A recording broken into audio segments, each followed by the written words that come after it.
Video की starting में हम देखते हैं कि ग्रैंड मास्टर और उसके दोस्त जब उस लोमड़ी को पकड़ने के लिए जाते हैं तो वहाँ पर जिस जगह पर वो जिस घाटी पर वो खड़े हुए थे वह घाटी हिलती हुई प्रतीत होते हैं, तो वो पीछे हटने के लिए करते हैं और सभी को पीछे हटने के लिए कहते हैं। तभी वो देखते हैं कि उनके आसपास बहुत सारी रेत आ रही थी और वह सारी रेत उनके आगे आ रही थी और वह देखकर एकदम ही घबरा जाते हैं। जब वीर उन रेत के कणों को देखता है तो वह पता लगाता है कि यह रेत नहीं है बल्कि यह छोटी छोटी चींटियाँ हैं, और वह देखता है कि ग्रैंड मास्टर उनके साथियों को वह चींटियाँ खाने वाली हैं, तो वह बहुत ही ज़्यादा खुश होता है। ग्रैंड मास्टर अपने सभी दोस्तों से कहता है कि जल्दी से जल्दी यहाँ से निकलो, यह सब उस लोमड़ी का किया कराया है, वह हमें जानबूझकर यहाँ लेकर आएंगे, जब मैं यहाँ से बाहर निकलूंगा तो उसे मार दूंगा और उससे सबक सिखाऊंगा, ऐसा ग्रैंड मास्टर कहता है। तभी हम देखते हैं कि गोलू सभी को चिल्लाता हुआ कहता है कि यह चींटियाँ बहुत ही ज़्यादा कमज़ोर है, लेकिन मेरे साथ दौड़ें और मेरा पीछा करें। जब सब लोग बचकर निकल रहे थे तो पीछे वाले जो बंदे थे ग्रैंड मास्टर के, वे सभी गोलू की तारीफ़ करते हैं और ग्रैंड मास्टर भी गोलू की तारीफ़ करता है। वीर उस गोलू को देखकर सोचता है कि यह आदमी बहुत ज़्यादा मजबूत है, मुझे लगा कि ग्रैंड मास्टर को वह सोने को खाने वाली चींटियाँ खा सकती हैं, लेकिन उसने उसे नहीं मारा है, तत्तेरे की। जब उन चींटियों से बचकर वह सभी बाहर आ जाते हैं तो ग्रैंड मास्टर गोलू से कहते हैं कि आपकी वजह से हम बच गई हैं, आपका धन्यवाद। फिर गोलू कहता है कि नहीं नहीं, यह हम धन्यवाद की क्या बात है, हम तो भाई जैसे हैं। जब गोलू ने सेंत यांजी को भाई कहा था, ये तभी से पीछे से सेंत यांजी के सभी साथियों ने गोलू को पीछे से धक्का लगाकर उसे नीचे गिरा देते हैं और उन्हें ज़बरदस्ती पकड़ लेते हैं। ग्रैंड मास्टर के सभी साथी सोचते हैं कि चलो हमें आज तो पवित्र यानी कि सीक्रेट रैंक का हथौड़ा हैमर प्राप्त होने वाला है, और इधर ग्रैंड मास्टर भी खुश हुआ करता है, लेकिन वीर इसे के बारे में जानकर सोच रहा था कि यह इस प्रकार की हरकतें करता नहीं भूलेगा, ग्रैंड मास्टर ऐसा ही है। ग्रैंड मास्टर गोलू से कहता है, अगर तुम मुझे वह सीक्रेट बीच शॉल वाला हथौड़ा दे दोगे तो मैं तुम्हारी जान बख्श दूंगा। क्या? क्योंकि तुमने मेरी जान बचाई थी, इसलिए इसलिए मैं तुम पर यह उपकार कर सकता हूँ। तभी हम गोलू को देखते हैं, जो गोलू चिल्लाता हुआ ग्रैंड मास्टर से कहते हैं, अगर मैं मर भी जाता हूँ तो भी मैं तुम्हें वह हैमर नहीं दूंगा, ठीक है ना? ऐसी बकवास करना बंद करो। जैसे ही गोलू यह बात कहता है, ग्रैंड मास्टर उसके ऊपर थप्पड़ मार देता है और कहता है, जब मैं इसे बात करता हूँ तो इसकी बोलने की हिम्मत कैसी होगी, इसे जोरदार पीटो और इसे नीचे गिरा दो। इसके बाद में ग्रैंड मास्टर के सभी दोस्त गोलू को दूसने लगती हैं, मारने लगते हैं। और इधर जब वीर ये सब देखता है तो उसे ये देखना अच्छा नहीं लगता है। वो सोचता है कि मुझे किसी न किसी तरीके से इस बड़े भाई को गोलू को बचाना ही होगा और कुछ जुगाड़ लगाना होगा, वरना वह उसे मार देगा। जब ग्रैंड मास्टर ऐसी बातें कर ही रहा था तो हमें पास ही घाटी से एक आवाज़ आती है और ग्रैंड मास्टर सोचते हैं, क्या वहाँ पर अभी एक एलियन है क्या? चलो जाकर देखते हैं। तो इसी के बाद में सभी ग्रैंड मास्टर के साथी उस तरफ जाने लगते हैं उस एलियन को पकड़ने के लिए। ग्रैंड मास्टर कुछ लोगों से कहता है कि तुम उसे पकड़कर यहीं पर रखो, ठीक है ना? जिन दो लोगों ने गोलू को पकड़ रखा था वह गोलू से कहते हैं कि तुम इतने क्रूर क्यों बन रहे हो, तुम्हें कायदे से हमें यह डेविल सोल दे देनी चाहिए। अगर तुम यह दे दोगे तो हम तुम्हारी मदद कम कर सकते, तुम्हें कम दर्द देंगे। जब उन लोगों ने ये कहा था, हम देखते हैं कि आसमान में डॉलर को, उसे देखकर वह दोनों बंदे चौंक जाते हैं, ये डॉलर और डॉलर यानी कि वीर उन दोनों के ऊपर हमला कर देता है और वह उनमें बंदों में से एक को मार देता है। उसी वक्त वह उस गोलू को लेकर जाने लगता है। जब गोलू वीर यानी डॉलर को देखता है तो पूछता है, क्या तुम डॉलर हो? अभी चलो। इसके बाद में वो दोनों जाने लगते हैं। जब डॉलर उस गोलू को दूर ले जा रहा था तो ग्रैंड मास्टर भी वहीं आ जाता है और वह कहता है कि तुम मेरी योजनाओं को ख़राब मत करो, अगर तुम्हारे पास पंख हैं तभी तुम उसे लेकर नहीं जा सकते हो इतनी ज़्यादा दूर। जब ग्रैंड मास्टर ये कहता है तब वीर उस ग्रैंड मास्टर कहता है, क्या मैं पागल हूँ जो मैं उसे अपने कंधे पर लेकर उड़ता हुआ जाऊँगा यहाँ से? आई एम नॉट अ डम, ठीक है ना? इसके बाद में डॉलर म्याऊत के ऊपर गोलू को लेटा देता है और म्याऊत से कहता है कि तुम इसकी मैं तुम्हें इसके पास छोड़ूंगा, ठीक है ना म्याऊत? ग्रैंड मास्टर के पास वाले बंदे कहते हैं कि डॉलर के पास तो सीक्रेट रैंक का एलियन भी है, उसने इसे कैसे वश में किया? तभी ग्रैंड मास्टर कहते हैं, उसने वश में नहीं किया है, यह उसका फालतू एलियन है और उस कमीने ने उसे अभी तक सीक्रेट रैंक का पेट पाल रखा है। ये तो बहुत ही ज़्यादा ख़राब है दत्तेरे की। इसके बाद में डॉलर और म्याऊत वहाँ से चले जाते हैं और ग्रैंड मास्टर सभी देखने लगते हैं। इसके बाद में हमें वीर और क्या नाम है उस गोलू को देखते हैं। सुरक्षित स्थान पर आने के बाद में गोलू वीर से पूछता है कि तुमने मुझे क्यों बचाया? वीर उसे कहता है कि मैंने तुम्हें इसलिए बचाया क्योंकि मैं अपना काम निकालना चाहता था। गोलू वीर से कहता है, क्या तुम भी मेरे हथौड़े को चाहते हो? फिर वीर उससे कहता है कि नहीं नहीं, मैं तुम्हारे हथौड़े को नहीं चाहता हूँ, लेकिन मैंने तुम्हें बचाया है, तुम्हें मुझे कुछ ना कुछ तो देना ही होगा। इसके बाद में वह वीर उससे कहता है कि अगर मैं तुम मुझे कुछ चीज़ दे दोगे तो मैं तुम्हें तुम्हारे आश्रम में छोड़ दूंगा। क्यों, कैसा लगा तुम्हें मेरा प्रस्ताव? इसके बाद में गोलू वीर से कहता है कि जहाँ तक मुझे पता है ग्रैंड मास्टर तुम्हारा दुश्मन है, और जैसे कि मैं तुम्हें अपना हाथों रातों नहीं दे सकता, लेकिन मैं तुम्हें म्यूटेंट 2 डेविल सोल दे सकता हूँ। एक तो जो तुमने मुझे बचाया है, दूसरी तुम मुझे अगर मेरे शेल्टर में छोड़ दोगे तो वह उसका इनाम है। क्यों, कैसा लगा तुम्हें मेरा प्रस्ताव, बताओ? वीर उसे कहता है कि ये तो डील हो गई, चलो चलते हैं। इसके बाद में वह उन दोनों डेविल सोलों को ले लेता है। इसके बाद में हमें व्यू चेंज होता है और 2 दिन बाद वाला सीन दिखाया जाता है, जहाँ पर हम आप शेल्टर को देखते हैं। शेल्टर के अंदर हम अवनी और माही को देखते हैं। अवनी ने माही को बुलाया था, तो वह उससे पूछने के लिए आई थी कि तुमने मुझे क्यों बुलाया। अवनी माही से कहते हैं कि तुम जाकर वीर से कांटेक्ट करो और उसे मेरे ऑफिस में बुलाओ। उसके लिए एम्पीरियर स्टील से एक प्रस्ताव आया है, तो उसे वहाँ पर जाना होगा, ठीक है ना? अवनी की बात को सुनकर माही को विश्वास नहीं होता है कि ये इतने बड़े संगठन वीर को क्यों ढूंढ रहे हैं और उसकी तलाश क्यों कर रहे हैं। इसी के साथ ये एपिसोड खत्म होता है। अगर आपको ये एपिसोड पसंद आया तो वीडियो को लाइक करें, कमेंट करें, शेयर करें। वीडियो को लाइक करें, कमेंट करें, शेयर करें। पिछले वीडियो में हमने देखा था कि अवनी और माही वीर को बुलाने के लिए किसी को भेजते हैं। वीर को आया हुआ ऑफर के बारे में जब अवनी और माही उसे बताते हैं, तो वीर उससे कहता है कि नहीं नहीं, मैं वहाँ नहीं जाना चाहता, मैं इस ऑफर को ठुकराता हूँ, मुझे ये पसंद नहीं है। वीर उसे ऑफ़र को रिजेक्ट कर देता है। वीर जैसे ही एडवर्टाइजमेंट का ऑफ़र मना कर देता है, माही उससे कहते हैं कि आपको लगता है कि स्टील एम्पायर कंपनी बहुत ही ज़्यादा अंधी है जो आपको ऐसे ही चूज़ कर रही है। ब्लैक ईगल मिलिट्री स्कूल में आपको ऐसे ही प्रवेश मिल गए हैं, ऐसी बात नहीं है, ठीक है ना? जब माही वीर को डांट रही थी तो अवनी बीच में आकर कहती है, सुनो माही, चलो चुप रहो, मैं उससे बात करती हूँ। वीर से अवनी कहते हैं कि मैं आपसे कोई चुनाव या राय नहीं मांग रही हूँ, मैं आपको एक मिशन दे रही हूँ। आपको जाकर उन स्टील एम्पायर वाले से आपको वहाँ पर सम्मान की बात है कि वो आपको ऐसा बुला रहे हैं, तो आपको वहाँ जाना चाहिए और आपको ये काम करना पड़ेगा, ठीक है ना? स्टील एम्पायर की तरफ से जो जानकारी भेजी हुई थी वह वीर को सौंपते हुए कहते हैं कि इसे ध्यान से पढ़ें और इसके लिए तैयार हो जाएं, ठीक है? जब वीर उस डॉक्यूमेंट को पढ़ता है तो मन ही मन में बड़बड़ाता है कि मुझे नहीं लगता कि मुझे अवनी की बात को टालना चाहिए। अगर मैं उसकी बात को टालता हूँ, मना करता हूँ, तो उसकी अवहेलना करना होगा। इसी के साथ वीर जब उस डॉक्यूमेंट को देखते हैं तो वो देखते हैं कि इसमें तो बहुत बड़े बड़े इनाम है, और अगर मैं उन्हें क्या ऑफर दे सकता हूँ क्या, मतलब उन्हें ऑफर देने के बारे में वीर सोच रहा था, और यह बात वह अवनी को बता देता है। जब अवनी वीर की कंडीशन को पूछती है कि तुम मुझे बता सकते हो तुम किस कंडीशन पर उनके साथ काम कर सकते हो, जैसे ही माही यह बात सुनती है वह चौंक जाती है कि अभी एक कंडीशन रखना चाहता है, बकवास है। वीर अवनी से कहता है कि मैं स्टील एम्पायर कंपनी से यह आशा रखता हूं कि वह मेरे सिल्वर किलर यानी कि SKTS जो उसका वॉर मशीन था उस पर हथियार प्रणाली लगा सके, ठीक है ना? अवनी उसके लिए मान जाती हैं और इस बारे में बात करने के लिए कहते हैं कि ठीक है, मैं उसे आपका अनुरोध बता दूंगी। इसके बाद में सीन शिफ्ट होता है और हमें क्लास का सीन दिखाया जाता है, जहाँ पर हम वीर और उसके दोस्तों को देखते हैं जो बात करते हुए देखते हैं कि आज क्लास बहुत ही ज़्यादा भरी हुई है, और हमें इस क्लास में लखन भी दिखाया जाता है। आज की क्लास बहुत ही ज़्यादा स्पेशल होने वाली थी क्योंकि आज की क्लास में मार्शल आर्ट के टीचर आने वाले थे, जिनके साथ 2 युवा आने वाले थे, जिनमें से एक तो कबीर मदान था और एक हंस गुजराल था, जो दोनों ही बहुत ऊंचे अक्ष पर थे। एक तो दूसरे नंबर पर, एक छठे नंबर पर था। उसके बारे में जानकर वीर सोचता है कि ओह, इसका मतलब कबीर मदान से मुझे बहुत दिन हो गए हैं, मिले बहुत दिन हो गए हैं।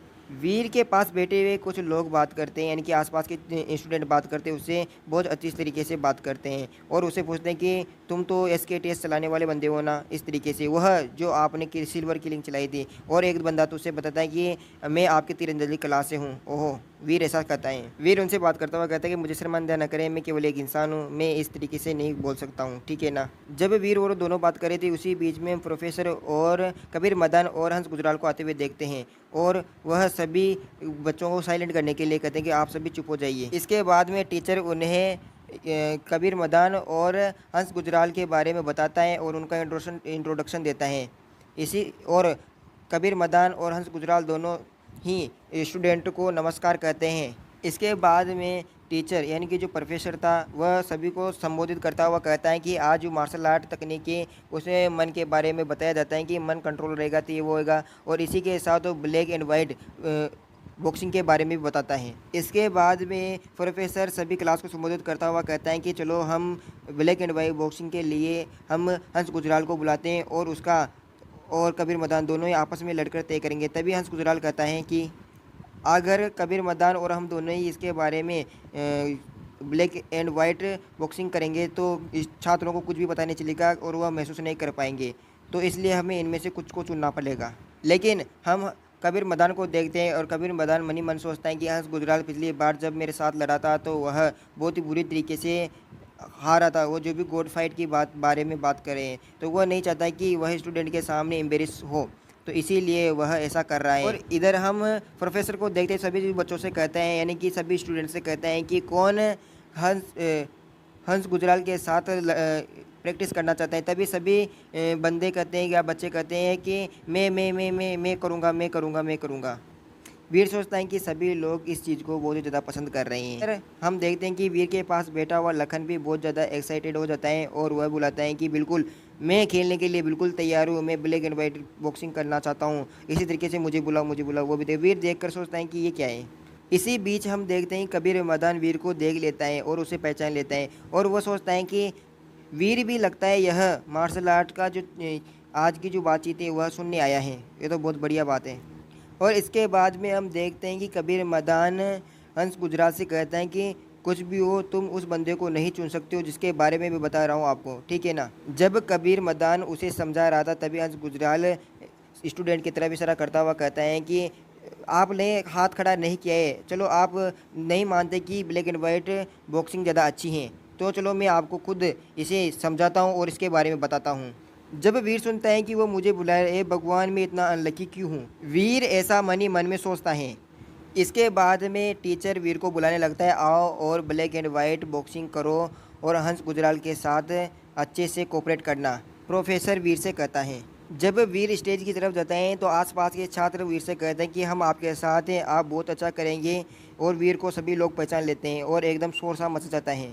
जब वीर उनकी तरफ आता है तो हंस गुजराल सोचता है कि लगता है ये बंदा बहुत ही ज़्यादा फेमस है और मेरी आंखें बहुत ही तेज़ है। लेकिन हम कबीर मदान को देखते हैं, वो सोचता है कि ओहो अब तो हंस गुजराल के साथ बहुत ही बुरा होने वाला है, चलो देखते हैं कि इसे किस प्रकार की शर्मिंदगी झेलनी पड़ेगी। कबीर मदान ऐसा मन ही मन में सोच रहा था। इसके बाद वीर स्टेज के पास चला जाता है और टीचर उन्हें बताने लगते हैं कि ब्लैक एंड वाइट बॉक्सिंग बहुत ज़्यादा अच्छी है, लेकिन इसमें प्रैक्टिस की बहुत ज़्यादा ज़रूरत होती है और यह यिन यान पर निर्भर करता है। इसमें काली मुट्ठी का मतलब तो यान होता है और सफ़ेद मुट्ठी का मतलब यीन होता है, और इन दोनों की पावर को पहचानना ये सबसे बड़ी मुसीबत होती है। जो जल्दी इसे पहचानेगा वह इससे बच जाता है, ऐसा टीचर उसे बताता है सभी बंदों को। इसके बाद भी हम देखते हैं कि हंस गुजराल वीर से कहता है कि आइए और शुरुआत में हमला आप कीजिए, क्योंकि जो पहले हमला करता है वह फ़ायदे में रहता है। जैसे ही हंस गुजराल ये कहता है वीर उसके ऊपर हमला कर देता है और वीर हंस गुजराल को ऊपर एक मुक्का भेज देता है। वीर मुक्का मारने के बाद में हंस गुजराल से कहते हैं, क्या आपने नहीं कहा था कि चलो शुरू करते हैं, तो मैंने आपके ऊपर हमला कर दिया। वीर के मुक्के को देखकर आसपास के स्टूडेंट चौंक जाते हैं और वो बात करते हैं कि मैंने तो उसके मुक्के को तक नहीं देखा, ये बहुत ज़्यादा तेज़ है, और वह जो कि हंस गुजराल था उस मुक्के को देख भी नहीं पाया और रोक भी नहीं पाया, यह तो बहुत ज़्यादा खतरनाक है। वीर के हमले के बारे में टीचर यानी कि प्रोफेसर समझाता है कि इस तरीके के हमले में बहुत ही लापरवाही तरीके से बंदे को मारा जा सकता है, लेकिन वीर ने उसके मुंह और आँख पर नहीं मारा है और उसे अपंग नहीं बनाया है। लेकिन हम हंस गुजराल को देखते हैं, वो सोच भी नहीं सकता कि उसने मुझे लापरवाही से किसे मारा, मैं बहुत ही ज़्यादा लापरवाह हो गया था। इसके बाद में हंस गुजराल वीर के पास आता है और उसे कहता है चलो चलिए हम अपना खेल जारी रखते हैं। लेकिन हम पीछे कबीर मदान को देखते हैं जो सोच रहा था कि मैंने आपको बताया था ना हंस गुजराल को कि आप उस बच्चे से सामना नहीं करे, लेकिन वो मेरी बात नहीं माना, चलो अब भुगतो। जैसे ही हंस गुजराल ये कहता है वीर फिर से हाँ करते हैं उस पर हमला कर देता है और यह बहुत ही तेज प्रहार होता है। और इसके बाद में हम हंस गुजराल को देखते हैं जो सोचता है कि जो मौका आने वाला है वह यीन होगा, और वह इसे पहचान कर बहुत ही एक्साइटेड होता है और उसे क्या लगता है मैं इसे नहीं पहचान सकता, ऐसा हंस गुजराल अपने दिमाग में सोच रहा था।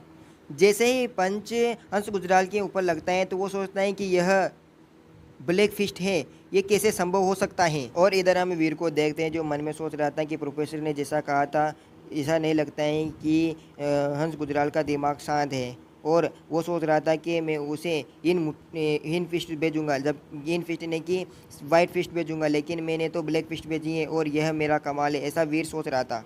इसके बाद में वीर जैसे ही उसके ऊपर हमला करने लगता है तो हम हंस गुजराल को देखते हैं कि वह अपने हाथ को आगे ले आता है और वो सोचता है कि इस बार ज़रूर ही वाइट फिस्ट होगी, लेकिन वह फिर से ब्लैक फिस्ट होती है और जिस कारण से हंस गुजराल को ज़मीन में बहुत ज़ोर से लगती है और वो चिल्ला ये कैसे संभव है, इस बार तो मैंने अच्छी तरीके से समझा था। इसके बाद में हम हंस गुजराल को देखते हैं जो सोचता है कि ये तो बहुत ही बढ़िया हो, बहुत ही अमेजिंग बात है, चलो अब मैं हमला करता हूँ वीर और तुम पर अटैक करूंगा। और इसके बाद में हंस गुजराल जैसे ही वीर के ऊपर वाइट पंच का इस्तेमाल करने लगता है, वाइट फिस्ट का, तो वह सोचता है कि मैं इस मुट्ठी को मारकर अपनी कुछ मतलब इज्जत गई थी वो वापस पा लूँगा। इसी के साथ जैसे वह पंच वीर के पास जाता है, वीर उस पंच को बहुत ही आसानी से पकड़ लेता है और वह समझता है ये तो बहुत ही ज़्यादा आसान था, हा हा हा। इधर हम प्रोफेसर को देखते हैं जो सोच रहता है कि वीर की जो मनोविनिंग एबिलिटी है वो ज़्यादा अच्छी है। और हम कबीर मदान को देखते हैं, वो सोचता है कि मैं तगात इससे नहीं जीत सकता और आप सोचते हो कि आप इसे जीत जाओगे, बिल्कुल हो नहीं सकता है। वीर के ब्लैक एंड व्हाइट पंच को देखकर सभी जो स्टूडेंट थे वो बहुत ज़्यादा एक्साइटेड हो जाते हैं और चिल्लाने लगते हैं। और इसी के साथ ये व्यू चेंज होता है और हमें कैफेटेरिया दिखाया जाता है। कैफेटेरिया के अंदर सभी बच्चे जो क्लास को छोड़कर खाना खाने के लिए आए हुए थे। हम कैफेटेरिया के अंदर प्रज्ञा और रूही को देखते हैं। प्रज्ञा रूही से कहते हैं कि मैंने सुना है कि वीर ने हंस गुंजराल को बहुत ही बुरी तरीके से पीटा है और मैं गलती हो गई, हमने उनका जो पार्ट था उसे नहीं सुना है। ओहो, बिल्कुल गलत बात है। तो हम रूही को देखते हैं जो रूही प्रज्ञा से कहती हैं कि वह केवल अपने आप को शो ऑफ करने के लिए करता है, लेकिन वो मन ही मन में सोच रही थी उस कमीने ने मुझे चूमा लेकिन वह एक बार भी मुझसे दोबारा मिलने के लिए वो बहुत ही ज़्यादा बदबूदार स्थान है, मैं इसे दोबारा नहीं देखना। तभी हम देखते हैं कि वीर कैफेटेरिया में आता है और बहुत से बंदे उसे घेरने लगते हैं और उससे पूछते हैं कि आज आपने यह कैसे किया, आज आपने ब्लैक एंड वाइट के जो बॉक्सिंग थी उसके बारे में जानने की कोशिश करते हैं, लेकिन वीर की नज़र रूही पर चली जाती हैं और रूही को देख लेता है और रूही सोचती है कि नहीं नहीं ये बिल्कुल गलत है, मैं इसे इस वक्त कैसे देख सकती हूँ, ये तो बहुत ही ज़्यादा। वीडियो की स्टार्टिंग में हम लखन और वीर को देखते हैं जो लखन रूही और प्रज्ञा की तरफ हाथ हिलाता है और वीर उससे पूछता है कि हम यहाँ बैठ सकते हैं, दोनों सीनियर से पूछता है। इसी बीच प्रज्ञा जल्दी से उठकर उन दोनों को कहती है हाँ बिल्कुल आप यहाँ बैठ सकते हो, क्यों नहीं। प्रज्ञा तो बैठने के लिए बोलते थे लेकिन रूही मुझसे मना कर देते कि बैठने की और भी जगह है, लेकिन रूही के पीछे जो लड़के खड़े हुए थे वो सोचते हैं कि क्या वीर और रूही के बीच में कुछ चल रहा है, लेकिन उनको तो हमने कभी साथ देखा नहीं है, ऐसा वो दोनों बंदे सोच रहे थे। लेकिन प्रज्ञा बीच में अपना हाथ आगे बढ़ाती हुई वीर से कहती हैं कि मेरा नाम प्रज्ञा है और मैं बैटल कमांड वाले सेक्शन से हूँ और ये मेरे दोस्त रूही हैं जिसे आप जानते तो होंगे ही ना। तभी वीर कहता है कि मेरा नाम वीर रह जाए और मैं तीरंदाजी सेक्शन से हूँ और मैं रूही का बॉयफ्रेंड हूँ। जैसे ही वीर ये बात बताता है उधर रूही के मुंह से दूध निकल जाता है जो भी वो पी रही थी। इधर प्रज्ञा को विश्वास नहीं था, मुझे कैसे पता नहीं चला कि तुम रूही के बॉयफ्रेंड हो, मैं कहाँ थी। जैसे यह बात रूही के पीछे खड़े हुए बंदों सुनते हैं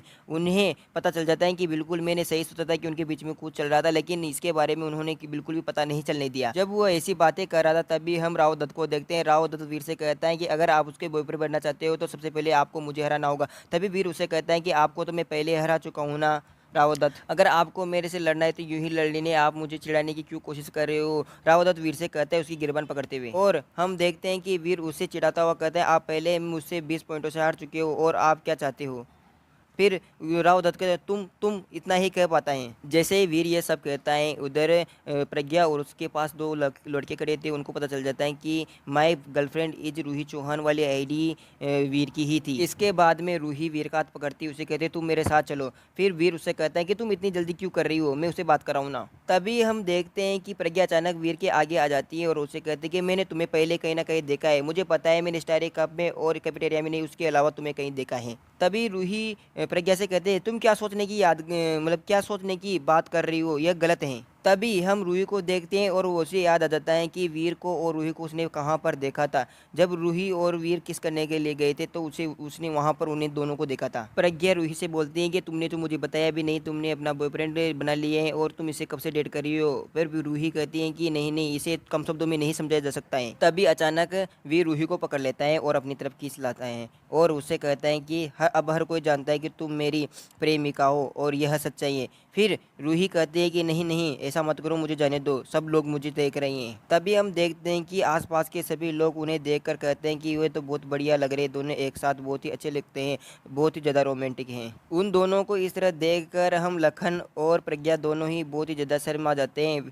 लखन बहुत ही ज़्यादा एक्साइटेड हो जाता है। साथ ही तभी व्यू चेंज होता है, हम लखन को, पहलवान को और रमेश को साथ में देखते हैं। रमेश कहता है कि स्टार यूनिवर्स ने जानबूझकर वीर को उस खेल से बाहर निकाला है। और तभी पहलवान कहता है कि उन सब वो सभी के सभी कचरे का समूह है। एक तो वीर को इसलिए बाहर निकालना है क्योंकि उन्होंने सिल्वर किलर मशीन वाला फ्रेम का यूज किया था और उन्होंने अभी तक उस रूल जो तोड़े हैं उनके बारे में बिल्कुल भी नहीं बताया है। तभी हम वीर को नहाते हुए बाहर निकलते देखते हैं और वो कहता है कि चलो ठीक है, वह स्टार यूनिवर्स संगठन इस काम का आयोजक है तो उन्हें करने दो।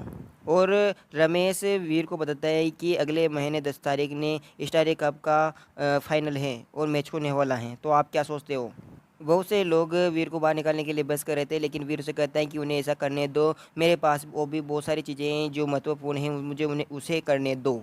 इसके बाद में व्यू चेंज होता है और हमें स्टील एम्परर वाला जो बेस है जहाँ पर एडवर्टाइजिंग बनाई जाएगी उसे दिखाया जाता है, उस सेंटर को। इस बिल्डिंग के अंदर हम चेतन पांडे को देखते हैं। चेतन पांडे एक लड़के से कह रहा था कि क्या फ़र्क पड़ता है इस एडवर्टाइजमेंट का, कौन लीड हीरोइन बनता है, हीरो बनाई। इसमें दो पात्र हैं, एक लड़का एक लड़की है, तो उन्हें ओबियसली वो काम करना होगा। तभी वह पायल नाम की जो लड़की थी वो कहती है कि क्या मुझे आपने बच्चा समझ रखा है कि मैं नहीं समझती, इसमें मैं कहीं भी वाराफेरी मशीन को ऑपरेट नहीं कर रही हूँ। तभी हम चेतन पांडे को देखते हैं। चेतन पांडे उससे पायल से कहते हैं कि आप भी एक स्टार हो, आप कुछ भी कर सकते हो, आप इनमें कौन सा भी रोल करते हो, आपको इससे कुछ फर्क नहीं पड़ना चाहिए वैसे तो। चेतन पांडे की बात को सुनकर पायल उससे कहती है लेकिन, बीच में ही पायल को रोकता हुआ चेतन पांडे कहते हैं कोई लेकिन वेकिन नहीं, यह एक ऑर्डर है। फिर पायल कहती है ठीक है, मैं इस ऑर्डर को मानती हूँ। जब पायल बाहर निकल रही थी तो वह मनी मन सोच रही थी, मुझे एक बजी उस बंदे को देखना है जिसने मेरे कैरेक्टर को चुरा लिया है, मैं इसे मुख्य किरदार निभाना चाहती थी। इसके बाद के सीन में हम चेतन पांडे को देखते हैं जहाँ पर वीर और वो दोनों मिले हुए थे, दोनों ही बहुत ज़्यादा खुश थे और उसने कहा कि मैंने आपको बहुत दिनों से वेट किया है। वीर सोचता है कि ये तो बहुत अच्छा, आपसे मिलकर खुशी हुई। और वह मनी मन में सोचता है कि ये तो इसके प्रबंधक के अलावा मैनेजर मेजर भी निकलते हैं। चेतन पांडे उसे बता देता है कि आपकी जो वॉर मशीन में जो ठीक ठाक करने थे हमने वह इक्विपमेंट लगा दिए हैं, आपको कैसा लगता है आप चेक कर सकते हो। इसके बाद में वीर उसे अपनी वॉर मशीन को चेक करने के लिए उसे ओपन करने लगता है। जब एसकेटीएस की सूटकेस को वो ऑन करता है तो उसे स्कैन करने के बाद में उसका लिक्विड ऊपर की ओर आने लगता है और वीर के चारों तरफ लिपट जाता है। जैसे कि वो पिछले बार वह सीन हुआ था, ठीक उसी प्रकार से वह लिक्विड वीर के ऊपर चारों तरफ जाने लगता है और वो अपने आप को बहुत ही शक्तिशाली महसूस करता है। वीर यह सोचता है कि यह तो बहुत बढ़िया इक्विपमेंट लगा दिए हैं, यह पहले से बेहतर है। जब वीर ये सब सोच ही रहा था तब उसके ऊपर अचानक से एक हमला हो जाता है और वह उसे डोज करने की कोशिश करता है और उसे डोज कर देता है। जब वीर के ऊपर हमला करते हैं तो वीर सोचता है कि अभी अभी तो मैंने इसे हाथ में लिया है, मुझे पता नहीं इसकी कार्य प्रणाली कैसी है, अभी मुझे पता ही नहीं, लेकिन यह कौन है जो मेरे ऊपर हमला कर रहा है। तभी वह जो और मशीन दूसरी थी जो वह वीर के ऊपर हमला कर देती है। वीर सोचता है कि ये पागल हो गए और वह कहता है कि तुम अपनी सारी शक्ति को मुझे दिखाओ कि तुम किस प्रकार की शक्ति यार ये पावर यूज कर रहे हो, वरना यहाँ से चले जाओ, खो जाओ, मुझे दिखना मत। वीर का चेहरा पूरी तरह विकृत हो जाता है और सोचता है कि अभी हम मिले भी नहीं ठीक से, लेकिन ये फिर भी मुझ पर हमला कर रहा है, ये किसा व्यक्ति है। तो इसी के साथ ये एपिसोड, पिछले एपिसोड में हमने देखा था कि वीर के ऊपर एक एसकेटीएस हमला कर देती है। वीर सोचने लगता है कि मेरे ऊपर आखिरकार हमला किया तो किसने किया। इसी के बाद में ये एपिसोड स्टार्ट करते हैं और हम देखते हैं कि हम एक कमरे के आसपास बड़ी सी स्क्रीन पर वीर और जो उसके ऊपर हमला किया जा रहा था उसके बारे में बात करते हैं। उनको पता चलता है कि ये पायल थी जो उस वीर के ऊपर हमला किया था और उन्हें रोकने के लिए जा रहे थे, लेकिन चेतन पांडे सभी को मना कर देता है कि रहने दो, अगर वो लड़ेंगे नहीं तो हमें पता भी नहीं चलेगा और वह मानेगी भी नहीं, पायल ऐसी ही लड़की है। चेतन पांडे उसे पास वाले बंदे से कहता है कि वह बहुत ज़्यादा जिद्दी है, वह अब नहीं रुकेगी, उसे लड़ने दो। चेतन पांडे के पास जो लड़का खड़ा हुआ, जो आदमी खड़ा हुआ था, वो बोलता है कि हमें पायल की क्षमता के बारे में तो पता है लेकिन वीर की क्षमता के बारे में पता नहीं। चेतन पांडे कहता है अगर वो लड़ेंगे तो हमें पता चल जाएगा कि वीर कितना स्ट्रॉन्ग है और हमारे लिए अच्छा होगा। इसी बीच हम क्या नाम है पायल को देखते हैं जो वीर के ऊपर हमला करने के लिए जाती है और वो बहुत ही खतरनाक तरीके से उसके ऊपर हमला करते चिल्लाती हुई। जब पायल वीर के ऊपर उछलकर हमला करने के लिए आई थी, वीर सोच रहा था कि यह मेरी गलती नहीं है कि तुमने मेरे ऊपर हमला किया है, यह बिल्कुल वैसे ही लग रहा है जैसे टीचर कुणाल ने, मेरे कोच कुणाल ने मेरे साथ किया था। अगर तुम मुझे उकसाओगे तो मैं तुम्हें छोड़ूंगा नहीं, मैं भी तुम पर हमला करूंगा। इसी के साथ वीर और पायल दोनों दोनों ही लड़ने लगते हैं। वीर पायल के हमले को डॉज करने के साथ साथ उस पर हमला करता है और उसकी जो तलवार थी उसको तोड़ने की कोशिश करता है। वीर की ताकत के हिसाब से वह पायल की तलवार को बिल्कुल ही तोड़ देता है और जिसे देखकर पायल एकदम ही चौंक जाती है, लेकिन वह वीर के हमले से बच जाती है और उसे डॉज कर देती है। जब पायल ने वीर के हमले से डॉज किया तो उसे लगा वह बच गए, लेकिन वीर ने अपने पैर से पीछे से फिर से पायल के ऊपर हमला कर देता है और वह पायल को नीचे गिरा देता है और आगे जाकर वह सीधे दीवार से टकरा जाती है। उसके बाद में वीर फिर से उसकी तरफ आने लगता है। वीर ने जो वह पैर मारकर पायल को गिराया था वह पायल को अच्छा नहीं लगा। वो सोचती हैं कि ये सैनिकों के लिए अपमान है और ये इस तरह की गंदी हरकतें करना बिल्कुल ही गलत है। जब पायल ये सब सोच ही रही थी, वीर उसके पास आता है और उससे कहता है कि तुम हार चुकी हो, बाहर आ जाओ। और पायल कहते थे तेरे की मैं हार गई इतनी जल्दी। इसे देखकर और हम उस डायरेक्टर को देखते हैं जो सोचता है कि पायल को इतनी आसानी से हरा दिया, और वह चेतन पांडे सोचता है कि यह अनरिवॉल्वर है लेकिन इसका कंट्रोल वॉर मशीन पर बहुत ही ज़्यादा अच्छा है। और इधर हम पायल को वॉर मशीन से बाहर निकलते हुए देखते हैं। इसके बाद में वीर को देखते हैं तो सोचने लगता है कि वह एक अधिकारी ऑफिसर लगता है शायद। फिर लेकिन वीर को याद आ जाता है क्या वह पायल नहीं है जो वह चौथे स्थान पर रहती हैं। Oh my God. तभी हम देखते हैं कि पायल वीर के पास आती है और उससे पूछती है क्या तुझ सच्ची में अनरिवॉल्वर है। वीर उसे कहता है हाँ मैं अनरिवॉल्वर हूँ और मैंने जो आपके साथ जो अच्छी ये किया है वो उसके लिए मुझे बहुत ही ज़्यादा खेद है।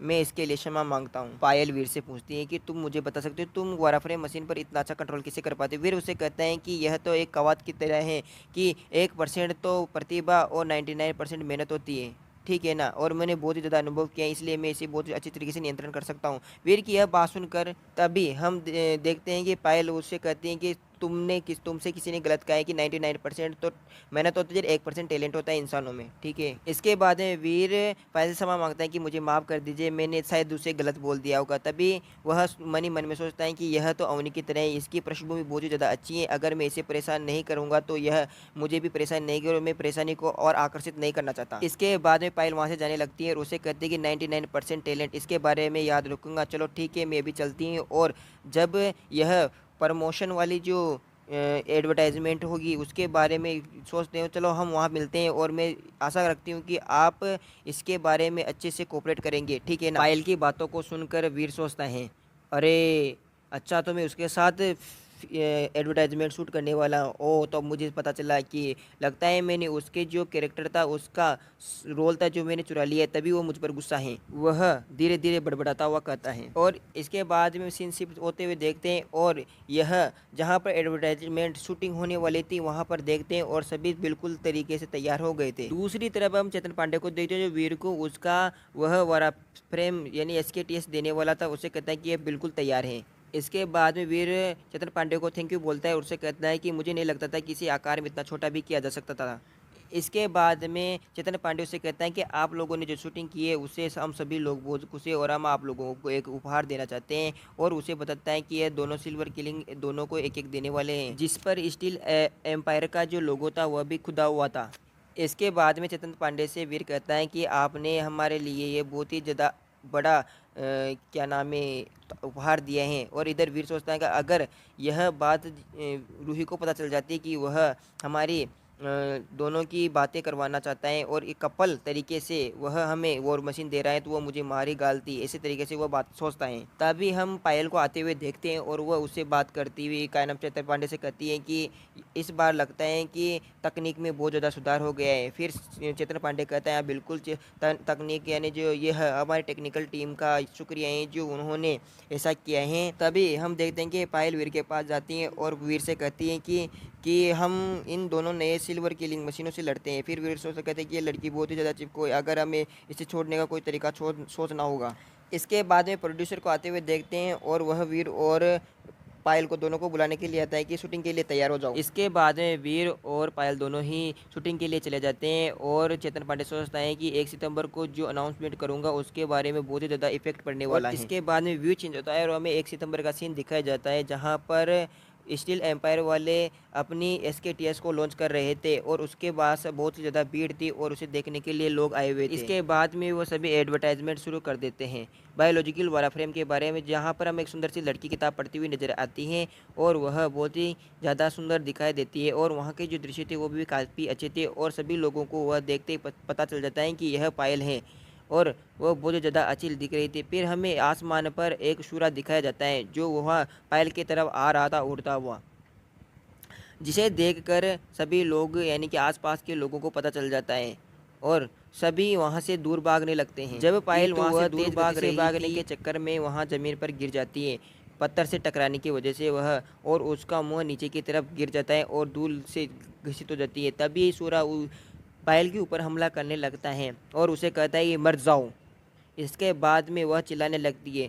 तभी वह तलवार अचानक से ही एकदम रुक जाती है और वह चिल्लाने लगती है। तभी हम एसकेटीएस के उस फिर से उसी बॉक्स को देखते हैं, सूटकेस को देखते हैं, जहाँ पर हमें एक लड़के को देखते हैं जो एसकेटीएस यानी कि सिल्वर किलिंग मशीन में बदल रहा था, और ये और कोई नहीं वीर होता है। इसी के साथ ही पिछले एपिसोड में हमने देखा था कि वीर का जो एडवर्टाइजमेंट था उसकी शूटिंग कंप्लीट हो गई थी और उस एडवर्टाइज को वह रिलीज भी कर रहे थे। और हम उसके आगे देखते हैं जो एक बड़ी सी स्क्रीन के ऊपर वीर को देखते हैं जिसके चारों ओर सिल्वर लिक्विड, जो वॉर मशीन थी उसका लिक्विड उसके चारों तरफ फैल रहा था और सभी लोग उसे देख रहे थे, उसके बारे में बातें कर रहे थे कि मैंने इसे कहीं पर देखा है वगैरह वगैरह। जब वीर सिल्वर किलर यानी कि इसके एटीएस फॉर्म में अपने आप को ढाल लेता है तो सभी लोग उसे पहचान लेते हैं कि यह इसके एटीएस को चलाने वाला व्यक्ति है और यह पहल के साथ एडवर्टाइजमेंट बनाया है। बहुत बढ़िया। वह एडवर्टाइजमेंट के अंदर देखते हैं कि सिल्वर किलर ने एक ही स्लेश में उस सूरा को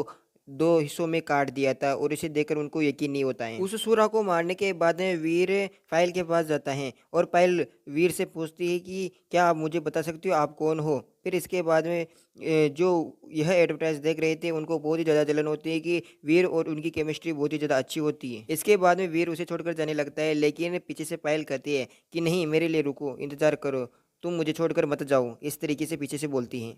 लेकिन हम देखते हैं कि वीर अपनी वॉर मशीन यानी एसके टेस्ट को चालू करके आसमान के ऊपर कूद जाता है और उसमें से बहुत सारी फायरिंग करता है और वह फायरिंग आगे जाकर बहुत बड़ा धमाका करती है। वाराफरे मैंने की एसके टेस्ट की इतनी बड़ी ताकत देखकर सूरा भी सोचने लगते हैं कि अगर उसे जल्दी नहीं मारा तो हम नहीं मार पाएंगे। इस फिर हम देखते हैं कि वीर के पीछे बहुत सारे वाराफरे मशीनों के फ्लैश जो रहे थे और वह सभी को कहता है कि इनके ऊपर हमला करो और इसी के साथ मनुष्य और सुराओं की लड़ाई होती है। इसमें हम देखते हैं कि इस पूरे जो एडवर्टाइजमेंट हो रहा था इसमें टोटली क्या नाम है एसकेटीएस की जितने भी मशीनरी थी उनका सबका यूज किया जाता है और इसमें सुराओं के बीच में लड़ाई होती है और यह एकदम फिल्म की तरह लग रहा था, ऐसा सभी लोग बात करते हैं इसमें। और इसके बाद में बहुत ही ज़्यादा खतरनाक वाले जो बहुत ही बड़ा ये क्या नाम है धमाका होता है। उसके बाद में एसकेटीएस के पूरे झुंड को देखते हैं जहां पर उन्होंने सुराओं को मार दिया था। इस लास्ट सीन के साथ ही एडवर्टाइजमेंट खत्म हो जाता है और हमें एक प्रवक्ता को देखते हैं जो जो इन्होंने स्टील एम्पायर के बारे में बताता है कि हमारे यहाँ पर ऐसी ही बहुत सी अधिक क्या नाम है एसकेटीएस का निर्माण किया जा रहा है। इसके बारे में सुनकर अगर यह इसी तरीके से काम करता है तो सभी लोग इन्हें खरीदना चाहेंगे और वह सभी बहुत खुश थे कि मैं 10 खरीद दूंगा, मैं 5 खरीद दूंगा, मैं वीर का बहुत ही बड़ा प्रशंसक हूँ, ऐसी बातें कर रहे थे। इसके बाद में हम चेतन पांडे को देखते हैं जो कि सभी लोगों से कहता है कि अगर आपको सिल्वर किलर यानी कि एसकेटीएस चाहिए तो जल्दी से जल्दी साइन अप करें। और वह मन ही मन में यह भी सोचता है कि मैंने जैसे सोचा था बिल्कुल वैसा ही हुआ है। इसके बाद में वीर चेंज होता है और हम वीर के चाचा चाची को देखते हैं। वीर की चाची वीर के चाचा से बोलती हैं कि क्या मुझे ये नहीं लगता कि वीर की तरह दिखता है। फिर वीर का चाचा बोलता है कि नहीं नहीं, क्या वो पायल के साथ फिर बैठेगा क्या। इसके बाद में हम वीर के चचेरे भाई को देखते हैं जो मन में सभी से कहता है कि अभी हम कलाकारों की लिस्ट को देख लेंगे क्या बात करते हो उसमें किस बात की थे। तभी वीर की चाची जो कहती हैं कि उसकी किस्मत बहुत ही चेंज हो गई है, वह मिलिट्री स्कूल में भी चला गया है और वहाँ उसने स्टार कास्ट भी कर लिया है। इसके बाद में हम वीर के चचेरे भाई को देखते हैं, सोच रहा था कि उसकी किस्मत बहुत ही जल्दी बदल गई है और वह दिन ब दिन बेहतर होता जा रहा है। इसके बाद में फिर से एक बार सीन शिफ्ट होता है, हम स्कूल के अंदर मिलिट्री स्कूल के अंदर देखते हैं जो सभी लोग वीर के बारे में बात कर रहे थे। वो सभी ये भी बात कर रहे थे कि रूही को वीर ने धोखा दे दिया है, रूही को धोखा मिला है, वीर ने धोखा दिया है, इस तरीके की बातें चल रही थी स्कूल में। अभी हम देखते हैं कि प्रज्ञा रूही के पास आकर उसके कान में बोलती कि तुम्हारे और वीर के बीच में कुछ हुआ क्या, वह तुम्हारे बारे में बहुत ही गपशप कर रही हैं। इसके बाद में हम देखते हैं कि रूही को बहुत ही ज़्यादा गुस्सा आ जाता है और वो कहता है कि अभी उसने 2 हफ्ते पहले तो स्कूल को ज्वाइन किया है और अभी आप ऐसा बात कर रहे हो। इसके बाद वो गुस्से से कहती हैं कि मुझे उसे देखने दो, जब मैं उसे संभाल लूँगी। इसके बाद में हम रूही को देखते हैं, रूही वीर से कहती है आप तो बहुत बड़े स्टार बन गए हो ना। हाँ हाँ, अब तो आपके जो वो पायल है उसके भी साथ भी जाने घूमने लगी हो अब तो, क्यों बताओ ना। बोलो बोलो क्यों चुप हो, इस तरीके से वह रूही वीर से पूछती है। इसके बाद में हम वीर को देखते हैं जो रूही को समझाता है कि मैं एक मिशन पर था, अगर मैं यह बात सभी को बताता तो कोई मेरी बात पर यकीन भी नहीं करता वैसे तो, लेकिन यह मैंने जिस एक एग्रीमेंट किया था उनके साथ तो उसमें यह बात छिपाने के लिए बोला गया था, इसलिए मैंने किसी को यह बात नहीं बताई है। और जैसा आप सोच रहे हो बिल्कुल वैसा कुछ भी नहीं है, यह बिल्कुल ही अफ़वाह है, ठीक है ना? क्या आपको नहीं लगता मैं पागल हूँ? इस तरीके से बात करती हुई रूही कहती है, और सभी लोग सोचते हैं कि मैं आपकी प्रेमिका हूँ और इस तरीके की बात सभी करते रहते हैं। तो आपको नहीं लगता इसके बारे में कुछ तो बताना चाहिए था आपको मेरे को। तभी वीर कहता है, अरे तुम चिंता क्यों कर रहे हो? मैं बस स्कूल में थोड़ा-सा फ़ेमस हूँ इसलिए, और मैं तुम्हें धोखा थोड़ी ना दे रहा हूँ।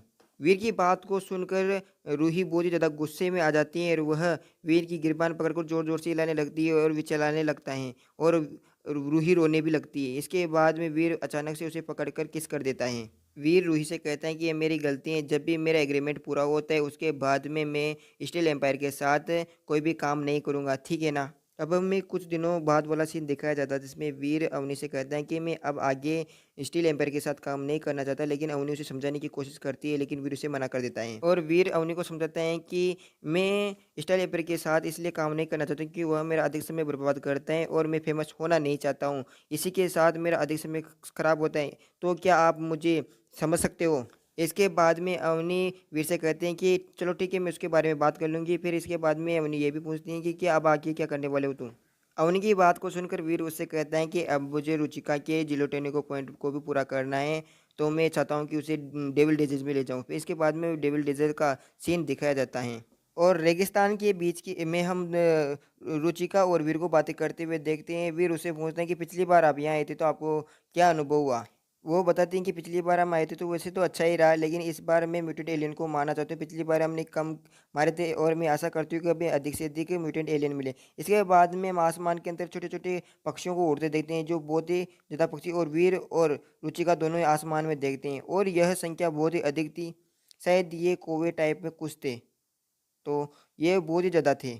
सो इसी के साथ पिछले वीडियो में हमने देखा था कि वीर और रुचिका जो दोनों ही डेविल डेजर्ट में आए हुए थे, तो उनको आसमान में ब्लैक फेदर वाले जो कौवे थे वो उड़ते हुए नजर आते हैं, और वो सोच रहे थे कि ये तो बहुत ही ज़्यादा संख्या में है, तो ये इतनी ज़्यादा संख्या में इतने ज़्यादा कौवे कर क्या रही हैं।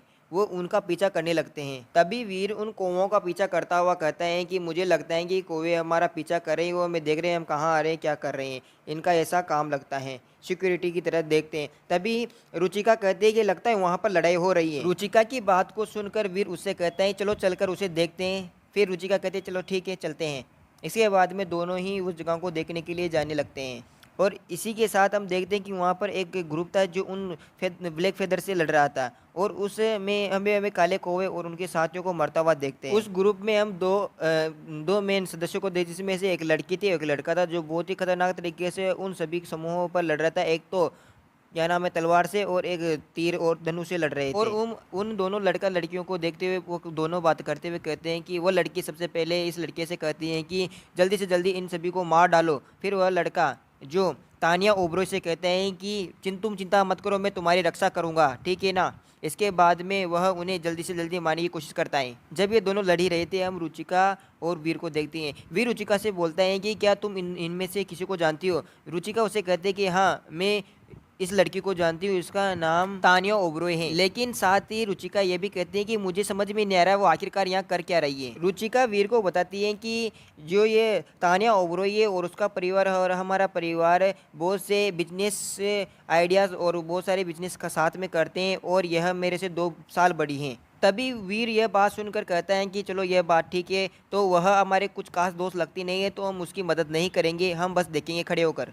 वीर की बात को सुनकर रुचिका वीर से कहते हैं कि हम उनकी मदद क्यों नहीं कर सकते। वीर उससे कहता है अभी उन एलियंस को नहीं लगता है कि हम उनके साथ हैं, तो इसलिए वो हम पर हमला नहीं करें। अगर उनको लगता है कि हम उनके साथ हैं तो हम पर हमला करेंगे, और मैं तुम्हारी जान को रिस्क में नहीं ले सकता हूँ, तो इसलिए हम ऐसा नहीं कर रहे हैं। साथ ही वीर उसे ये भी कहता है कि मुझे लगता है कि अगर हम उनकी मदद करते हैं, अगर उनको लगता है कि हम उनके एलियंस को पकड़ने के लिए आए हैं, तब भी हम उस बंदे को देखते हैं जो वह अपने सीक्रेट लेवल के डेविल सोल पंक को बुला लेता है। यह देखकर रुचिका भी एकदम ही एक्साइटेड हो जाते हैं कि यह तो सीक्रेट लेवल के डेविल सोल पंक ये तो बहुत ही बढ़िया है, और वो बहुत ही ज़्यादा एक्साइटेड हो जाती हैं। इसके बाद में वह जो बंदा था उसने उसकी स्पीड बहुत ज़्यादा बढ़ जाती है और वह ब्लैक फेदर जो कौवे थे उनको बहुत ही आसानी से मारने लगता है। उसकी स्पीड बढ़ जाने के कारण वो उन्हें आसानी से ख़त्म कर देता है। दूसरी तरफ हम वीर को देखते हैं जिसकी नज़र केवल तानिया ओबरोय के ऊपर जाती है और वह रुचिका से कहता है कि मुझे लगता है कि तानिया ओबरोय ज़्यादा स्ट्रॉन्ग है। लेकिन रुचिका पूछती है वह क्यों? फिर वह बताता है कि जो रुचिका है उसकी जो तीरंदाजी जो कौशल है वो बहुत ही ज़्यादा स्ट्रॉन्ग है और वह हर तीर पर किसी न किसी एक ब्लैक फेदर वाले एलियन को मार देती है और यह बहुत ही ज़्यादा निर्णायक कौशल है।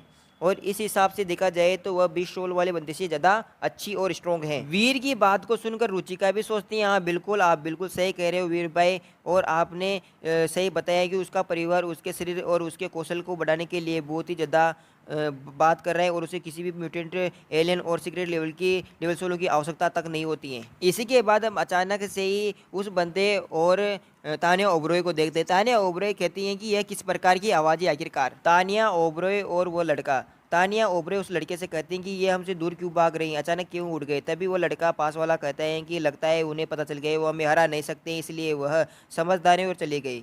तभी हम अचानक से ही तानिया ओबरोय को किसी को बाहर निकलने के लिए कहते हैं कि जो कोई भी वहाँ छिपा हुआ है जल्दी से बाहर निकल जाओ। तभी पीछे वाला लड़का कहता है क्या कोई वहाँ पर छिपा हुआ है। जैसे तानिया ओबरोय वीर और रुचिका को बाहर निकलने के लिए कहती हैं तो वो दोनों बाहर निकल आते हैं और रुचिका तानिया से कहती हैं कि क्षमा करें, मैं पहले आपकी मदद के लिए आ जाती लेकिन आपको कुछ गलत समझना पड़ता। लेकिन वीर पीछे सोच रहा था कि उसे कैसे पता चला, अगर उसे पहले ही पता चल गया था तो वह हमें पहले ही बोल देती, ये तो बहुत ही खतरनाक लड़की है। वीर यह सोच रहा था।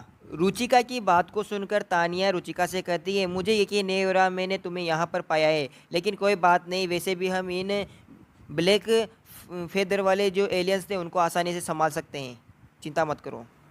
तानिया वीर को पहचान लेती है इसके टेस्ट को चलाने वाला, और वीर तानिया से कहता है आपसे मिलकर अच्छा लगा, मैं खुश हूँ कि आपसे मिला और मैं यहाँ इसकी रक्षा करने के लिए हूँ। मैंने सुना कि आप बहुत अच्छे हो, मुझे लगता है कि आपने रुचिका को पहले ही मना कर दिया होगा कि आप हम और इसकी मदद नहीं करते हैं, है ना। वीर तानिया ओबरोय से कहता है कि मैंने तो केवल रुचिका की रक्षा के लिए किया था मैम, वैसे तो।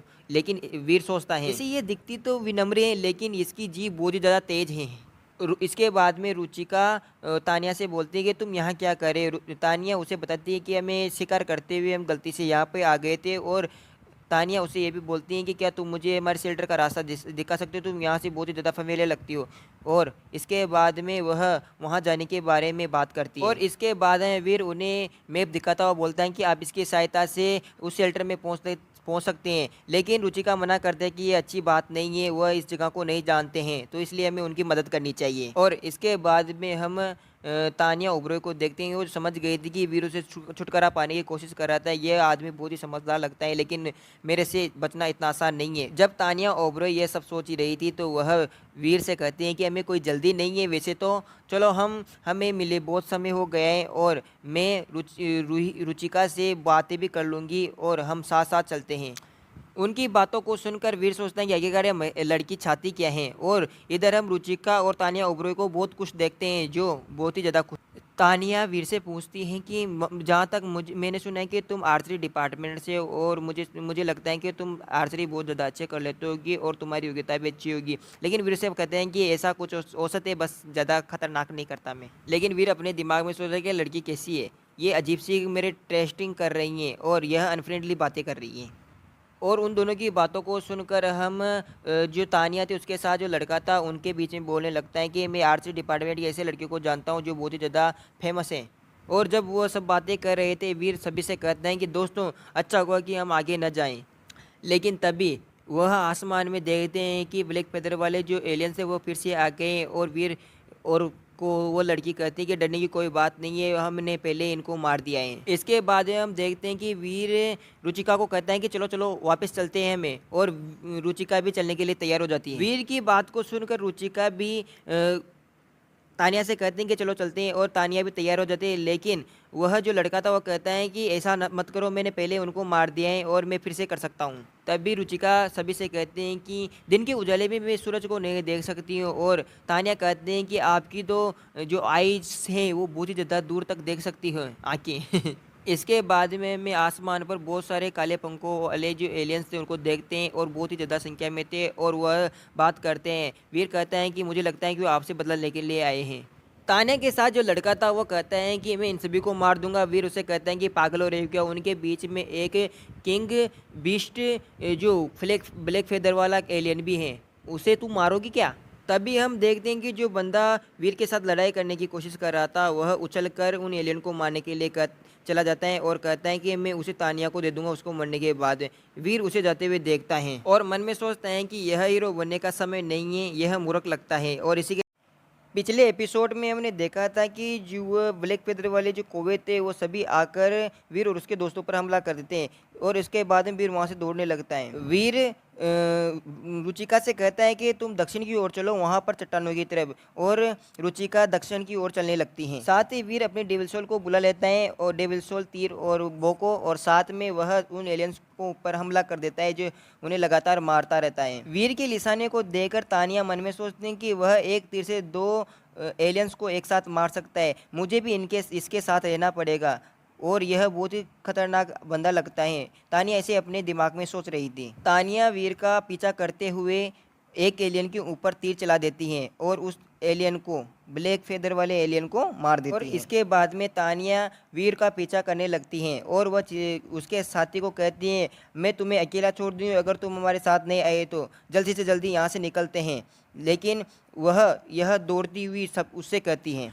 और दूसरी तरफ हम तानिया के साथी को देखते हैं जो उन एलियंस को बहुत ही ज़्यादा खतरनाक तरीके से मारा था और कहता है कि मैं तुम्हें मारकर जल्दी से तुम्हारे मांसों खा जाऊंगा, हा हा हा, ऐसा चिल्लाता हो। अभी बहुत ज़्यादा खुश था। जब वह बहुत ज़्यादा खुश था तो तभी उसके पीछे एक जानवर हमला कर देता है और उसकी पीठ को काट देता है, जिससे उसको बहुत ही ज़्यादा दर्द होता है। और इसके बाद में वह सोचता है कि अभी मैं यहाँ पर बहुत सारे ज़्यादा एलियन है, ब्लैक फेदर वाले एलियन है, तो मैं उनके राजा के पास अभी नहीं जा सकता हूँ। ऐसा सोचता हुआ वहाँ से दूर जाने लगता है और वह जल्दी से उस जगह से दौड़कर भागना चाहता था और वहाँ तभी बहुत सारे एलियन उसके ऊपर हमला कर देते हैं और उसके मांस में अपने दांत गड़ो देते हैं, जिससे उसके बहुत ही ज़्यादा नुकसान होता है। जब वीर और रुचिका और तानिया सभी बाहर जाने लगते हैं तो वो सोचते हैं कि यह एलियंस हमारे पीछे से हमला कर सकते हैं, तो इसलिए हमें ज़्यादा नहीं भाग सकते इनसे दूर। तो वीर रुचिका से कहता है कि तुम पीछे रहना और उन पर हमला मत करना, ठीक है ना। इसके बाद में वीर तानिया से कहता है कि मैं तुम्हारे साथ लड़ना चाहता हूँ, क्या तुम्हें कोई प्रॉब्लम है? तभी तानिया कहती है मुझे कोई भी प्रॉब्लम नहीं है। इसके बाद में वीर अपनी तलवार डेविल सोल को अप एक्टिवेट कर लेता है, यानी कि स्टार्टिंग कर देता है और उन सभी एलियन के ऊपर हमला करने के लिए तैयार हो जाता है। और उसे याद आता है कि उसके दोस्त ने दी थी डेविल सोल जो पहली बार काम आ रही थी। और इसके बाद में लगातार अनाउंसमेंट सुनाई देती है कि यह हमें एक किल किया है, आपने एक ब्लैक फेदर को मारा है। इस तरीके से बहुत सारी अनाउंसमेंट वीर के दिमाग में चल रही थी। दूसरी तरफ हम तानिया ओबरोय को देखते हैं जो वो मन ही मन में सोच रही थी कि अगर मुझे पता नहीं था कि वीर इतना स्ट्रांग है, अगर मैं उसके साथ नहीं रही तो मैं बहुत ही जल्दी मारी जाऊंगी, तो मुझे शायद उसके साथ रहना चाहिए। तानिया ओबरोय अपने दिमाग में सोच रही थी और तानिया और वीर बहुत ही ज़्यादा एलियंस को मारने लगते हैं और वह बहुत ही ज़्यादा ब्लैक फेदर वाले एलियंस को मार देते हैं, जिससे पास की जो जगह थी वहाँ लगातार खून ही खून इकट्ठा हो जाता है। तभी हम देखते हैं कि आसमान से कुछ गिरा था और इसे बहुत ही तेज़ गति से गिरते हुए नज़र आता है। यह आसमान जिस जगह पर वह गिरा था वहाँ पर तानिया और वीर दोनों ही उस तरफ देखते हैं जहाँ गिरने के बाद में बहुत ऊंडा खड्डा हो गया था। और हम देखते हैं कि वहाँ पर एक इंसान की लाश थी जिसके धड़ पर सिर नहीं था, और उसे देखकर तो रुचिका बिल्कुल ही डर जाती है। इसे देखकर तो वीर को तगाती है कि नहीं होता है। और दूसरी तरफ हम तानिया को देखते हैं जो डोंगली को चिल्लाती है और उसकी आंखें फटी की फटी रह जाती हैं। और दूसरी तरफ हम उस एलियन को देखते हैं जो वीर उसके साथियों को चुनौती देने की तैयारी कर रहा था। तानिया के दिमाग में चल रहा था कि हमने अभी इतने सारे एलियंस को मार दिए हैं कि वह लगातार इसी तरीके से मारते रहे तो उन्हें बाहर निकलने का कोई मौका नहीं मिलेगा, नहीं उनके पास कोई उड़ने वाले डेविल सोल हैं। और दूसरी तरफ हम वीर को देखते हैं, वो उसके दिमाग में वो मतलब कहता है तानिया से कि मुझे उम्मीद नहीं थी कि हम एक कोने पर फंस सकते हैं इस तरीके से। तभी हम तानिया को वीर के ऊपर चिल्लाते हुए देखते हैं और वीर उसे कहता है कि मेरे पास एक पेट डेविल सोल है, मैं इसे बुला लेता हूँ और वह हमारी रास्ता साफ करने में मदद करेगा। वीर अपने उस पेट डेविल सोल को बुलाता हुआ कहता है कि इसका जो बाहरी जो शरीर है वो बहुत ही ज़्यादा स्ट्रॉन्ग है, इससे बहुत ही आसानी से चोट नहीं पहुंचाई जा सकती है और वह एलियन सभी एलियंस को खाने लगता है। अपने एलियन को बुलाने के बाद में वीर रुचिका के पास जाता है और उसे कहता है कि तुम पीछे की चिंता मत करो, केवल तुम अपने एलियन को यहाँ पर छोड़ देना और जल्दी से जल्दी यहाँ से निकल जाना, ठीक है ना। तभी रुचिका उसे कहती है तुम्हारा यहाँ रहना बहुत ही ज़्यादा खतरनाक है। इसके बाद वीर अपनी डेविल सोल को बुलाकर रुचिका के ऊपर छोड़ देता है, यानी कि रुचिका को दे देता है और वह डेविल सोल आर्मर बन जाता है। यह एक सीक्रेट लेवल का डेविल सोल आर्मर था और उसे कहता है तुम मेरी चिंता मत करो, बस यहाँ से निकलो। इसके बाद में हम तानिया को देखते हैं जो सोच रही थी कि वीर ने उसे एक सीक्रेट लेवल का डेविल सोल कवच दे दिया है, लेकिन अगर वीर ऐसा नहीं करता है, वीर तो लड़ने जा रहा है, उसके पास होना चाहिए ना ऐसा, तो वह ऐसा सोच रही थी। इसके बाद में वीर को देखते हैं जो वीर अपने बो को खींच लेता है और तीर चलाने के लिए तैयार हो जाता है और चिल्लाता हुआ कहता है कि तुम मुझे मारने और हमारे दोस्तों को मारने के लिए बहुत दृढ़ हो रहे हो ना, चलो लड़ते हैं। इसके बाद में वह अपने तीर को छोड़ देता है। जैसे ही वीर अपने तीर को छोड़ देता है तो वह तीर के साथ ही उड़ने लगता है और उसके पीछे एक धागा बंधा हुआ था जिससे वीर उस एलियन की तरफ जाने लगता है। वीर उस धागे की सहायता से आसमान की और सभी एलियंस के ऊपर हमला कर रहा था और वह सोच रहा था कि जो स्किल है वो बहुत ही ज़्यादा अच्छी है और कॉम्बैट करने का बहुत ही अच्छा तरीका है। इस तरीके के साथ ही वह बहुत सारे एलियन को मार देता है। वीर के इस तरीके से एलियन को मारता देख दूसरी तरफ हम वीर को देखते हैं जो उस लीडर को मारने के लिए जा रहा था और इधर वीर को मारता देख उधर लड़ते देख तानिया सोच रही थी कि यह लड़का बहुत ही ज़्यादा अजीब है, इसके पास एक और आर्मर है और यह उस लीडर को मारने जा रहा है, यानी कि उस एलियन को किंग को मारने जा रहा है। यह मेरे हिसाब से मेरे दोस्त से भी ज़्यादा बेवकूफ़ लगता है। और इधर हम वीर को देखते हैं जो उस एलियन को मारने के लिए बहुत ही ज़्यादा ताकत लगा रहा था। पिछले एपिसोड में हमने देखा था कि वीर और उस एलियन मतलब जो ब्लैक फेदर वाला जो एलियन था उसकी तरफ किंग की तरफ वीर लड़ने के लिए चला जाता है और उसके पास पहुंचने के बाद वीर उस एलियन से बोलता है कि तुम्हारा मुझसे मिलना बहुत ही भयानक होने वाला है, यह पहली बार और आखिरी बार होगा। इस तरीके से उस एलियन से बोलता है वीर उस एलियन से कहता है कि मैंने कभी उम्मीद नहीं की थी कि मैं आपके ऊपर मेरे खतरनाक पंच का यूज करने वाला हूँ। इसी के साथ मैं कभी नहीं चाहता था कि मैं तुमसे मिलूंगा, अगर मैं तुमसे मिलता तो मैं मेरा रास्ता चेंज कर लेता, ऐसा वीर उस एलियन से कहता है और मन ही मन सोचता है। तभी हम देखते हैं नीचे की तरफ हम रुचिका को देखते हैं जो वीर से कहती हैं कि भाई वीर उस बंदर को मार दो जल्दी से। तभी हम तानिया को देखते हैं, तानिया वीर से कहती हैं कि तुम उसे क्लोज कॉम्बैट में नहीं हरा सकते हो और वह तुमसे कभी भी आसानी से हार नहीं मानेगा। जब तानिया और रुचिका ये सब बोल रही थी तब वह जो एलियन था वीर को गिराने की कोशिश करता है। वीर उस एलियन से बोलता है कि मुझे गिराना इतना आसान नहीं है। और इधर हम देखते हैं कि तानिया के पास जितने भी वो ब्लैक फेदर वाले जो एलियन थे वो सभी वीर की तरफ जाने लगते हैं, वो अपने राजा की रक्षा करने के लिए जाते हैं। यह बात रुचिका को तानिया बताती हैं। तानिया यह बात जोर से चिल्लाती वीर को भी बता देती हैं, लेकिन रुचिका तानिया से कहते हैं कि चलो यहाँ से चलते हैं अभी। रुचिका की बात को सुनकर तानिया रुचिका से बोलते हैं क्या वीर के लिए इंतज़ार नहीं करेंगे क्या हम। तभी रुचिका तानिया से कहती कि वीर भाई बहुत अच्छे होंगे, वह सब संभाल लेंगे, चलो चलते हैं यहाँ से। तानिया रुचिका की बात को सुनकर उसे बोलती है चलो ठीक है, मैं तुम्हारे कहने पर ही यहाँ से जा रही हूँ। इसके बाद में हम देखते हैं कि वीर के पास जितने भी ब्लैक फेदर वाले जो एलियन आए थे, वीर उन्हीं सभी एलियनों से चिल्लाकर बोलते हैं कि तुम्हारे राजा मेरे पास है, अगर तुम मेरे पास आए तो मैं तुम्हें मार दूंगा। और इसी के साथ वह वीर सोचता है कि अब तानिया और रुचिका चली गई, मैं अपनी पूरी ताकत के साथ इसे लड़ सकता हूँ। इसी के साथ वीर उस एलियन को बहुत ही खतरनाक वाला पंच मारने की कोशिश करता है और उसे एक ही पंच में मारने की कोशिश भी करता है, लेकिन वह एलियन नीचे की तरफ बहुत ही तेज़ गति से उड़ता है, यानी कि उसने सोचा कि अगर मैं आसमान में रहूँगा तो उसे नहीं हरा पाऊंगा। तो इसी के साथ वह नीचे चट्टान से टकराने के लिए बहुत ही तेज़ स्पीड से आने लगता है। इस तरीके से एलियन सोचता है और यह देखकर वीर भी एकदम ही असमंजस में आ जाता है कि ये एलियन क्या कर रहा है इतनी तेज़ गति से। अगर वो आसमान से नीचे ज़मीन पर टकराते हैं तो यह उनके लिए अच्छा नहीं होगा। यह सोचकर वीर अपने दांतों को पीस लेता है, लेकिन उस एलियन को नहीं छोड़ता है और उसे और जोर से पकड़ लेता है और नीचे वाली चट्टान से टकरा जाता है।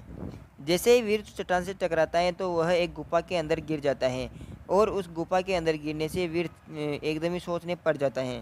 वीर चट्टान के अंदर चारों तरफ देखता हुआ सोचता है कि मुझे विश्वास था कि यह एलियन मुझसे बचने की कोशिश कर रहा है। उसने पहले प्लान बना लिया था कि मुझे से किस प्रकार से बचना है। यह बहुत ही ज़्यादा खतरनाक और समझदार लगता है एलियन, लेकिन इसका सामना मुझसे वह इस तरीके से वीर सोचता है। इस यह सोचने के बाद वीर उस एलियन की तरफ जाता है और उस एलियन से कहता है कि गलती से तुम्हारा मुकाबला मेरे साथ हो गया, अगर मेरी जगह कोई और होता तो तुम उसे मार देते और खा जाते, और लेकिन यह इस बार मुकाबला मेरे से होने के कारण मैं तुम्हारे लिए व्यक्त करता हूँ।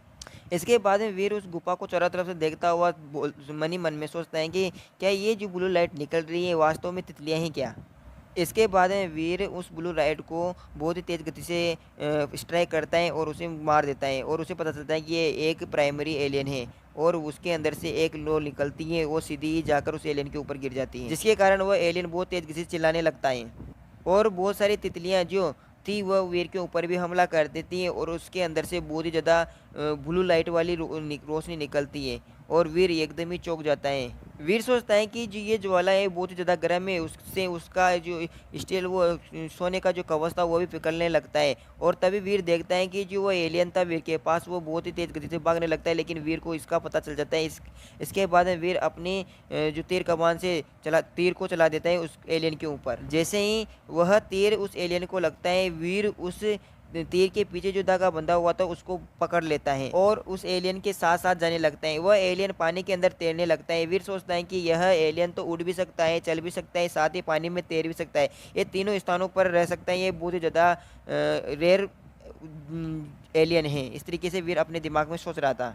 इसके बाद में वीर अपने मन में सोचता है कि अगर यह एलियन इतनी तेज़ गति से तैर रहा है, अगर मैं इसके साथ तैरा तो भी मैं इसका मांस नहीं ले सकता। इसी तरीके से वीर सोचता है, और इसके बाद में वीर फैसला करता है कि चलो कोई बात नहीं, मैं इस एलियन की जान को बख्श देता हूँ, और उस ब्लैक फेदर को भाग्यशाली मानता हुआ वीर उस एलियन के उस रस्सी को छोड़ देता है।